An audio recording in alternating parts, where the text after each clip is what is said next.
Mexicanos, não venham para a China por muitos motivos. Todas essas coisas que vou mencionar são uma dose de realidade que caiu sobre mim assim que cheguei aqui na China, e eu compartilho com vocês. Confira e opinem. Aqui estão os motivos pelos quais mexicanos não devem vir para a China. Número 1. Segurança. Nós temos a ideia de que nossas cidades na América Latina são inseguras e violentas. Que porque somos muitos e nos dizem, não pessoal, é que olhem, isso é uma consequência natural da superpopulação. Onde há muita gente, há muito crime e violência. Mas como essa cidade com 30 milhões de habitantes tem uma taxa de criminalidade tão baixa, e assim também as cidades na China? Você vai notar isso de um triste denominador comum que contribui para isso em nossas cidades, que é o fato das pessoas não respeitarem. Não estou dizendo que não haja crime na China, nem que seja um lugar perfeito ou um paraíso na Terra. Sempre aparece alguém nos comentários dizendo: você está dizendo que a China é perfeita? Não, só ouçam o próximo dado. As grandes cidades da América Latina, ou seja, capitais, cidades médias e pequenas, enfrentam altos níveis de crime violento, muito mais do que aqui na China, mesmo tendo uma população muito menor. Enfrentamos homicídios, assaltos armados, sequestros e violência ligada a gangues e narcotráfico. Dizem que é causada por pobreza, desigualdade, corrupção, fragilidade institucional e crime organizado. Esses fatores contribuem para o problema, mas aqui na China também existem. E por que isso não se traduz nos altos níveis de violência que temos na América Latina? Cidades como Caracas, na Venezuela, San Pedro Sula, em Honduras, Ciudad Juárez, no México, Rio de Janeiro, no Brasil, estão sempre classificadas entre as mais violentas do mundo. A lista muda, mas a América Latina sempre tem pelo menos metade ou até 3/4 delas. Das cidades mais violentas do mundo, só o México tem algumas das cidades mais mortais que já existiram. E sim, os governos implementaram políticas de segurança e militarização, mas os resultados não foram bons. Em alguns casos, reduziram crimes, mas também causaram abusos de direitos humanos ou deslocaram o crime para outras áreas. A única observação que faço aqui é que se a China tem 1,4 bilhão de pessoas, ela tem uma taxa de criminalidade muito menor do que a América Latina, que tem uma população muito menor. Simplesmente vamos pensar por quê? A tecnologia nos foi vendida como uma ideia de que o avanço tecnológico, ou estar na vanguarda do avanço tecnológico no mundo, é só para economias que há décadas são consideradas desenvolvidas? Ao chegar aqui, percebe que não é assim. Temos a mesma capacidade que eles, então por que não temos tecnologia de ponta ou desenvolvemos patentes tecnológicas tão rapidamente quanto eles? Se temos a mesma inteligência que eles têm, por que nós não temos isso? E não estou dizendo que o México não tenha progredido, que esteja estagnado, que não avance. Claro que avançou, melhorou, mas ainda falta muito para a gente e na verdade dói aceitar isso, mas estamos indo muito devagar. Só olhem para a China, eles vão na velocidade da luz. Olha, vou dar só um exemplo, só um. Estou no topo de Xangai, vou mostrar para vocês onde estou. E aquele prédio, olha, aquele que parece um abridor de garrafa, vou mostrar para vocês de cima. É assim que ele parece.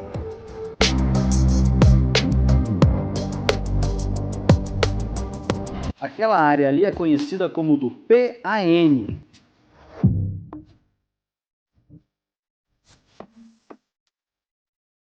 E aquela ali, olhem, essa é uma é uma antena de rádio, é conhecida como Pérola Oriental, aquela ali.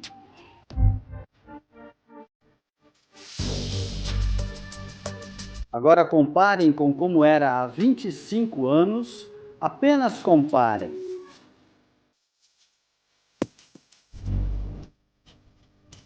Quase tudo que você vê aqui detém títulos mundiais.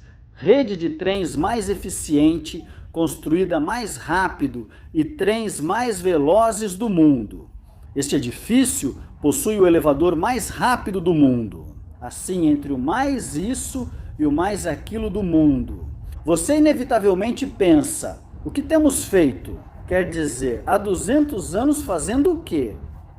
Você também sente vergonha de, após 200 anos, ainda vivermos no terceiro mundo? Ao ver o quanto a China avançou em tão pouco tempo, a verdade é que dá uma inveja boa, mas também dá vergonha. Inevitavelmente faz você pensar, por que nós não? Porque estamos há 200 anos nessa situação. E a China, olha só, apenas olhe. Nos últimos 20 anos, a China teve um avanço extraordinário em todos os setores. Passou de ser um país em desenvolvimento, igual à América Latina, para se tornar uma superpotência global. Eles não eram melhores que nós. O produto interno bruto cresceu mais de 10 vezes desde 2005. Agora é a segunda maior economia do mundo, depois dos Estados Unidos da América. E eles vão superar? Enquanto isso, a economia tem estado relativamente estagnada na última década. Crescimento baixo, alta desigualdade e instabilidade política e econômica persistente impedem o desenvolvimento. Há baixo crescimento econômico. Entre 2013 e 2023, a região cresceu em média menos de 1,5% ao ano, uma das taxas mais baixas do mundo. Países como Argentina e Venezuela enfrentaram contrações econômicas e hiperinflação. Estamos regredindo. Se a pandemia da Covid-19 agravou a situação, atrasou a todos, empurrou milhões à pobreza e aumentou a dívida pública, isso ocorreu no mundo todo. Além disso, somos dependentes de matérias-primas. Muitas economias dependem demais da exportação de petróleo, cobre e soja, o que nos deixa vulneráveis às oscilações dos preços globais. É isso que a China está superando? Além disso, a América Latina segue como uma das regiões mais desiguais do mundo. Muitos trabalham na economia informal, sem benefícios, segurança no emprego ou aposentadoria. Protestos frequentes que fecham as estradas, escândalos de corrupção que desestimulam o investimento estrangeiro e o planejamento de longo prazo. Eles estão mais focados em eleições e em fazer com que meu presidente seja popular do que em qualquer reforma estrutural. Isso faz com que as oportunidades se percam, a inovação se perca. A região está atrasada em tecnologia, pesquisa, desenvolvimento e educação, dificultando sua competitividade na economia global do conhecimento. Estamos presos nesse ciclo? Olhem, a economia da América Latina não está colapsada. Nossos países não são estados falidos, mas realmente rendem muito abaixo do seu potencial. Isso é algo que você vai perceber no dia em que colocar os pés na China. Isso vai te fazer refletir. Se não quiser se decepcionar com a América Latina e se entristecer com o nosso desempenho, não venha para a China, você vai ficar com pena. Você vai notar que a América do Norte não é mais potência mundial. Crescemos com essa ideia de que os Estados Unidos são o comandante militar do mundo, mas ao vir aqui você vai perceber que não é bem assim. Há cerca de 20 anos, China e seu exército eram vistos apenas como cópia barata das poucas obras ou migalhas que a Rússia enviava. Mas isso já não é mais assim. A China é uma potência militar emergente que vai chegar ao topo do mundo. Mesmo que você não veja os Estados Unidos como uma potência em declínio ou perdendo poder militar, a China será potência militar por investir pesado em tecnologia e modernizar suas forças armadas. Mais que qualquer país e futuramente mais que os Estados Unidos. A China mantém crescimento econômico que financia sua expansão militar. Desenvolvimento de armas avançadas, como mísseis hipersônicos, além do uso de inteligência artificial e guerra cibernética. Nisso, eles já superam os Estados Unidos. Além disso, o grande exército e a produção nacional diminuem sua dependência de forças estrangeiras. As tarifas de Trump aceleraram isso. Esses são alguns dos motivos que fazem da China uma potência militar emergente com grande capacidade global. Na minha opinião, mais do que os Estados Unidos, Depende da sua visão se isso é ruim, bom, triste ou para comemorar. Quem decide é você. Trabalho e ética. Isso vai incomodar e irritar muitos. Vão dizer, esse puxa-saco, lambe-botas, vai para outro país e já se acha de lá. O trabalho árduo. Sempre ouvimos que nenhum povo trabalha mais que o mexicano.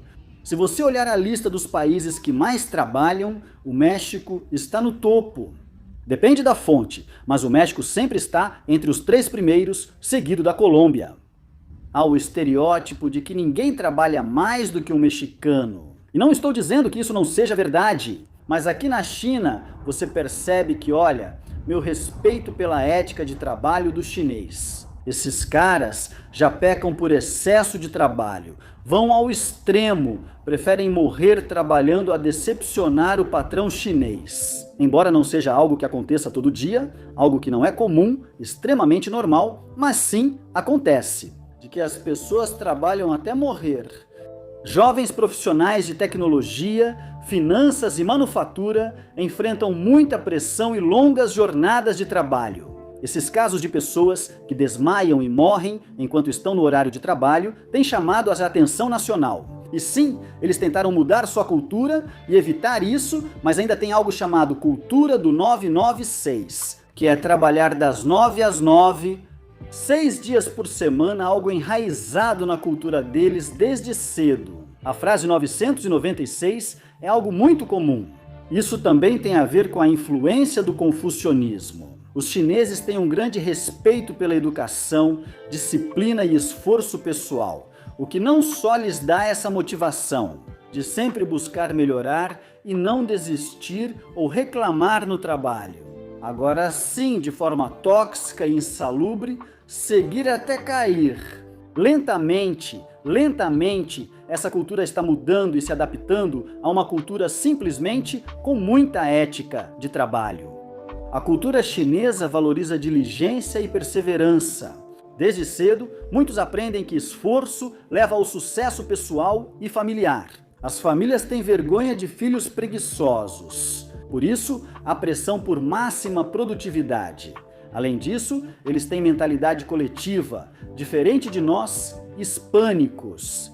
A sociedade chinesa é coletivista, o que significa que se prioriza o bem-estar do grupo, da família, da empresa ou do país acima do individual. Isso incentiva a lealdade ao trabalho. O compromisso com a equipe é positivo, pois incentiva a mentalidade de trabalho em grupo. Mas também pode ser negativo, pois prioriza o trabalho e o patrão acima de você mesmo. Também existe o respeito à autoridade no ambiente de trabalho. O respeito pela hierarquia e pelos superiores é fundamental aqui. As decisões seguem uma ordem vertical e os funcionários geralmente obedecem sem questionar os líderes.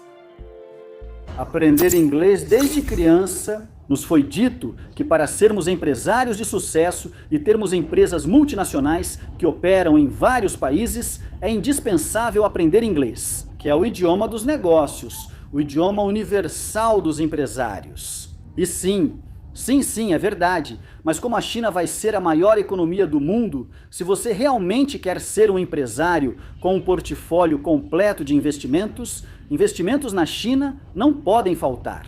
Portanto, aprender inglês, sim, mas também se esforce um pouco para aprender o básico do mandarim. O inglês já não é o único que você precisa aprender. Olha só, o mandarim ainda não atingiu o nível de domínio internacional do inglês. Não, eu estaria mentindo se dissesse que sim. Mas sua importância continua crescendo, especialmente na Ásia, África e América Latina. Sua estrutura é complexa, tem esses caracteres chineses e pronúncia tonal. É difícil de aprender para qualquer um, até mesmo para outros asiáticos. Ao contrário do inglês, não é o idioma dominante em ciência, diplomacia, aviação ou na internet em nível global. Mas isso é por enquanto, assim como os Estados Unidos da América, à medida que a influência da China continuar crescendo. A importância do mandarim também, veja, é o idioma mais falado do mundo em número total de falantes nativos. Mais de 900 milhões, totalizando mais de 1,1 bilhão de falantes. Agora, como a China, segunda maior economia do mundo, vai se tornar a primeira. Isso aumentará a importância do mandarim no comércio, negócios e diplomacia. Universidades e escolas pelo mundo oferecem mais aulas de mandarim e o governo chinês incentiva o idioma com os Institutos Confúcio. Esses institutos estão em vários países, assim como empresas chinesas como Huawei, TikTok e Alibaba. Todos esses temas estão ganhando presença mundial. Ninguém pode se dizer um investidor de sucesso sem ações, títulos e dividendos. Na China, isso é essencial. Antes da primeira, vamos ver uma menção honrosa. Menção honrosa. A comida mexicana, reconhecida como Patrimônio da Humanidade pela Organização das Nações Unidas para a Educação, a Ciência e a Cultura, é a que possui maior variedade. E quando fui ao Peru, eu disse para eles: olha, a comida do Peru é muito boa. Eles me responderam: sim, mas é Peru. Equivale a um estado do México, onde cada um tem culinária própria e muito variada. E é verdade? Mas olha, experimenta uma comidinha aqui. China, nossa, vai a um restaurante, só de olhar o cardápio ou a comida de rua. Ou um amigo chinês te convida para casa e a mãe dele cozinha, só observa. Sempre que falo isso, milhões se ofendem. Digo que a culinária da China é tão boa quanto a do México. Vamos comparar rapidinho. A culinária mexicana une raízes pré-hispânicas e influências espanhola, africana e árabe. Bom, a China tem uma das tradições culinárias mais antigas do mundo, com mais de 4.000 anos de história. Baseada na filosofia do equilíbrio, o Yin-Yang e uma profunda conexão com a medicina tradicional. No México, os ingredientes principais são milho, feijão, pimenta, tomate, abacate, abóbora e ervas como epazote e coentro. Na China, são o arroz, macarrão de soja, tofu, molho de soja, gengibre, alho, cebolinha, vinagre de arroz e óleo de gergelim. Tudo isso. Olha, a comida chinesa que eu tinha experimentado no México, no Canadá e nos Estados Unidos não se parece em nada com a comida daqui. É como comparar o Taco Bell com comida mexicana autêntica. Só experimentei depois de vir para a China. A culinária mexicana prioriza sabores intensos e picantes, já a chinesa equilibra doce, salgado, amargo, ácido e umami. Agora, em variedade regional. México. Cada estado tem identidade gastronômica, como mole poblano, cochinita pibil de Yucatán, birria de Jalisco e tlayudas de Oaxaca. Na China também é assim, com grande diversidade regional. A culinária cantonesa é mais suave, a de Sichuan é bem apimentada, a de Xangai é doce e agridoce, e no norte usam mais massas e macarrão. A comida mexicana é uma celebração social, com tortilhas e tacos no cotidiano. Na China, comer também é central na vida familiar, com pratos compartilhados no centro da mesa. Agora, em popularidade mundial, as duas culinárias competem de igual para igual. São muito influentes e queridas internacionalmente. A mexicana é famosa por seus tacos, guacamole, enchiladas, molhos. Em todo o mundo existe o Taco Tuesday. E a chinesa também é conhecida por seus noodles, dumplings, arroz frito, pato pequinês e rolinhos primavera. É assim que elas competem, um verdadeiro duelo de titãs. E para finalizar, a última. Aqui vai a religião. Aí vai outro bem ofensivo na religião. A China é um país oficialmente ateu. E não estou dizendo que não existam pessoas aqui que acreditam em Deus. Claro que existem. Também há cristãos. Mas oficialmente o país é ateu. O governo é ateu e as religiões não podem operar livremente. Ainda assim, eles têm muita prosperidade, o que é uma evidência direta. Para quem diz que o México não progrediu porque deixou de adorar esse santo. Para aqueles que dizem é que o México está como está porque fizeram tal santinho ficar bravo. Se todos tiverem em casa um altar com vela e a estátua de fulano, eis a evidência. Que não é a falta de velas ou de adorar nenhuma estátua nem santinho. Já sei que não agrado. Uma verdade difícil de ouvir para muitos. Me desculpem.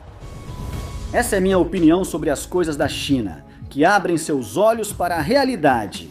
E são verdades um pouco difíceis de aceitar para alguns. Se isso te machuca, incomoda ou você não quer ver, então não. Venha para a China. Mas para mim foi uma experiência muito memorável, abriu meus olhos e minha percepção, ampliou meus critérios de uma forma inimaginável. Eu já sabia que a China era uma economia impressionante, mas uma vez que vim, superou completamente minhas expectativas. Recomendo totalmente visitar a China para férias, passeios, gastronomia, namoro ou investimentos. Coragem para você. Até a próxima!